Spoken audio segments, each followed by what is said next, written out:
ഇങ്ങനത്തെ സാധനങ്ങളൊക്കെ തന്നെ ഞാനും നിങ്ങളെല്ലാവരും കഴിച്ചു അല്ലേ? പക്ഷെ ഇത് ഹെൽത്തി ആണോ? അല്ല, കുഴപ്പമൊന്നുമില്ല.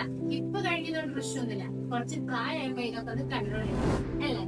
ഇതാണ് ചിന്തിക്കുക. അല്ലെ, ഞാൻ ഒരു കാര്യം പറയണം. ഈ ഒരു ഡയറ്റ് പ്ലാൻ ഞാൻ നിങ്ങൾക്ക് പറഞ്ഞു.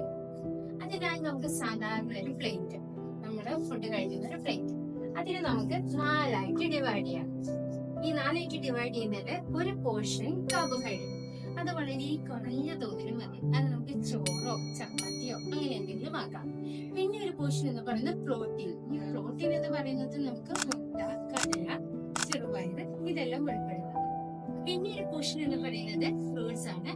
ഫ്രൂട്ട്സ് സീസണലി അവൈലബിൾ ആയിട്ടുള്ള ഫ്രൂട്ട്സ് ആണ് ഏറ്റവും നല്ലത്. പിന്നെ ഒരു പോർഷൻ വെജിറ്റബിൾസ് ആണ്. വെജിറ്റബിൾസ് നമുക്ക് ഏറ്റവും നല്ലത് അവിയലോ തോരനോ അല്ലെങ്കിൽ ഉപ്പേരി രൂപത്തിലോ എടുക്കുന്നതായിരിക്കും ബെസ്റ്റ്. ഈ ഒരു ഡയറ്റ് പ്ലാൻ നമുക്ക് തടി ഉള്ളവർക്ക് തടി കുറയ്ക്കാനും തടി കുറവുള്ളവർക്ക് കൂട്ടാനും രണ്ട് കൂട്ടുകാർക്കും സെയിം ഡയറ്റ് പ്ലാൻ തന്നെ ഫോളോ ചെയ്താൽ മതി. ഈ തടി കൂടുന്നതും കുറയുന്നതിനെ കുറിച്ച് ഞാൻ പറഞ്ഞല്ലോ. മേ ബി അത് ഏതെങ്കിലും ഒരു അസുഖത്തിന്റെ കാരണം കൊണ്ടായിരിക്കാം.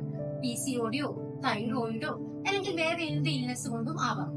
അതുകൊണ്ട് തന്നെ തീർച്ചയായിട്ടും അങ്ങനെ എന്തെങ്കിലും ആണെങ്കിൽ കണ്ടുപിടിക്കേണ്ടത് നിർബന്ധമാണ്.